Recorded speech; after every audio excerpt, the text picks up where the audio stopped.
All right, welcome to The Explainer. So let's talk about ideas. You know, those flashes of genius, that killer jingle you can't get out of your head, that brand name that's just perfect. How does the law actually protect something so intangible? Well, to figure that out, we're going to follow the story of an entrepreneur named Anya. She's going to be our guide, and we'll see firsthand how intellectual property law can become the most important partner in any business. So here's the plan. We're going to follow Anya's journey in 5 acts. We'll start with that very first spark of an idea, and we'll stick with her all the way through building a global brand, seeing exactly how intellectual property law steps in to protect her at every single turn. And action. Our story begins. So meet Anya. She's an inventor, and she has just created something amazing called Viridia. It's this groundbreaking smart gardening device. It automatically waters, feeds, even provides light to your indoor plants. She has poured everything into this, and she just knows it's an absolute game changer. But right as she's getting ready to launch, this wave of questions just hits her. Viridia, it isn't just one single thing. You've got the unique watering technology, right? Then there's the sleek, modern design of the pot itself and the clever software that makes it all work. And of course, the name, Viridia. How on earth can one law possibly protect all of these totally different parts? Her lawyer gives her this brilliant analogy. Think of intellectual property, or IP, not as one giant shield, but more like a set of specialized wrappers. Each wrapper is custom designed to protect a different piece of her creation. So a patent, that's the wrapper for the core invention, how it works. A trademark wraps the brand identity, the name. And industrial design wraps the product's unique look. And finally, copyright wraps all the creative stuff, like the user manual or maybe a TV jingle. Now, this is where it gets really interesting, because this slide basically lays out Anya's whole toolkit, but look at the differences. A patent for Viridia's tech, that lasts for a fixed 20 years. But the trademark for the name Viridia, that can be renewed forever as long as she keeps using it. And copyright for her instruction manual, that lasts for her entire life, plus another 60 years. So each tool has a totally different purpose, a different lifespan, and a different set of rules.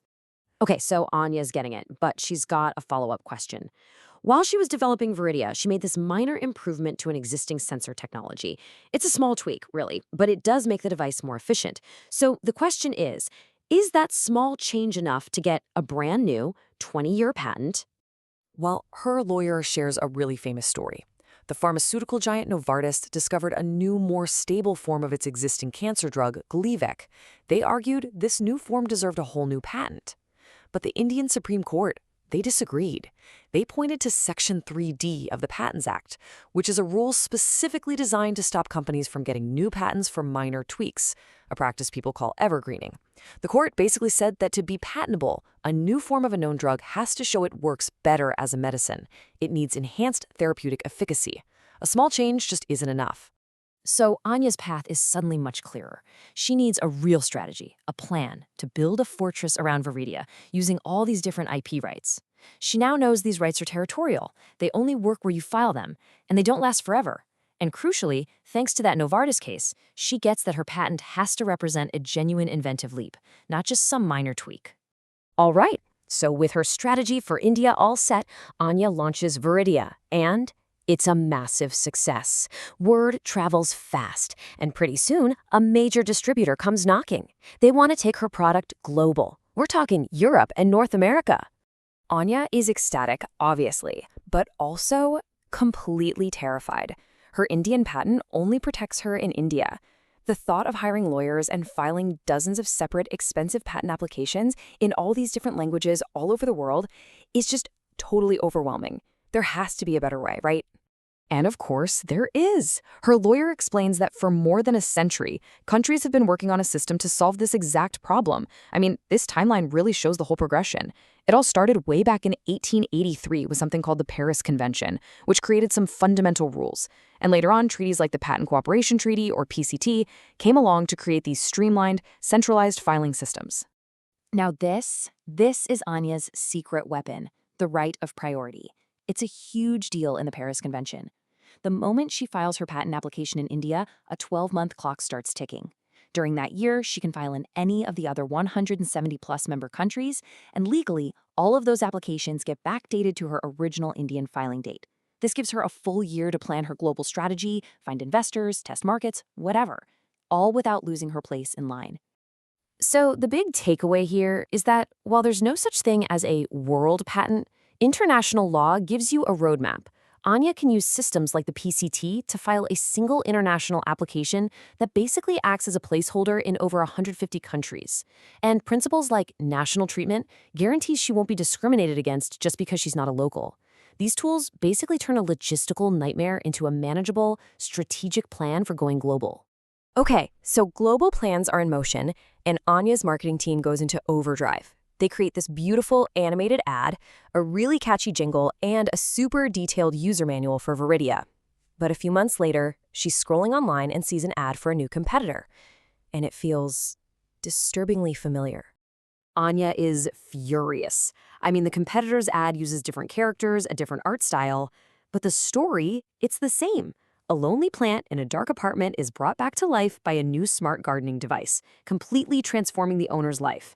It feels like they've just lifted her entire concept. So, can she sue them for copyright infringement? Her lawyer explains one of the most fundamental principles in all of copyright law.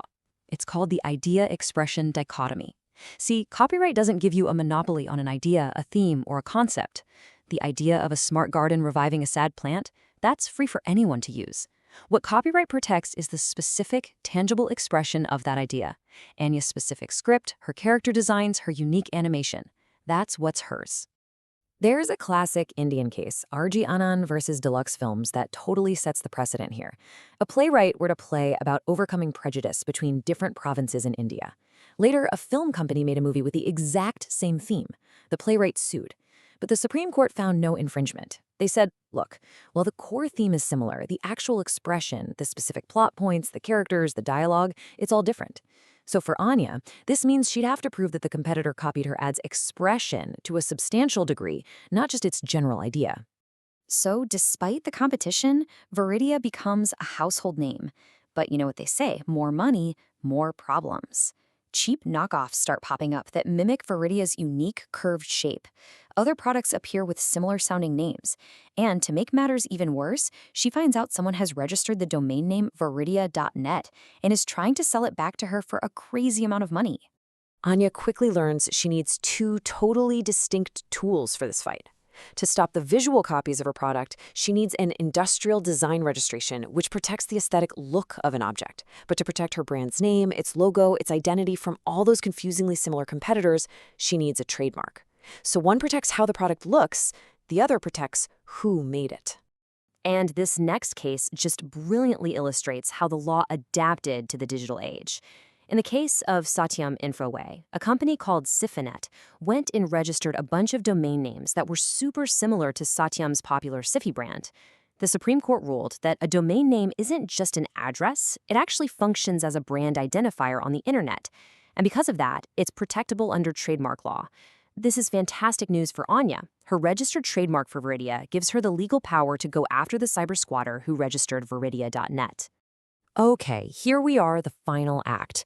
Anya's business is absolutely thriving, but one day she discovers a massive corporation has launched a whole new product line that uses Viridia's core patented watering technology. It's a clear, flagrant case of patent infringement, no question about it. So, just as her lawyers are getting ready to sue this corporation, she gets a shocking letter. There's a national food crisis, and the government thinks Viridia's technology could be adapted for large-scale agriculture to help save crops. They are considering issuing something called a compulsory license, which would literally force her to let other people use her patented invention. Anya is just stunned. She thought her 20-year patent gave her an absolute monopoly. How is this even possible? Her lawyer explains that a patent is really a deal. It's a social contract. In exchange for that temporary monopoly, the inventor is expected to serve the public interest. Under Section 84 of the Patents Act, if a patented invention isn't meeting public demand, or it isn't being made in the country, or it's not available at a reasonably affordable price, the government can step in and grant a compulsory license to someone else. Now, the patent owner still gets paid a royalty, but they lose their exclusive control. Anya's journey from a single idea all the way to a global brand facing a government mandate, it really shows us the true nature of intellectual property law. It is this fascinating, complex balancing act. On one side, you have this powerful incentive to create and invent, but on the other, you have to ensure that those creations ultimately benefit society as a whole. So the crucial point, and really the final question for all of us, is this: in an age of incredible innovation, where exactly do we draw that line?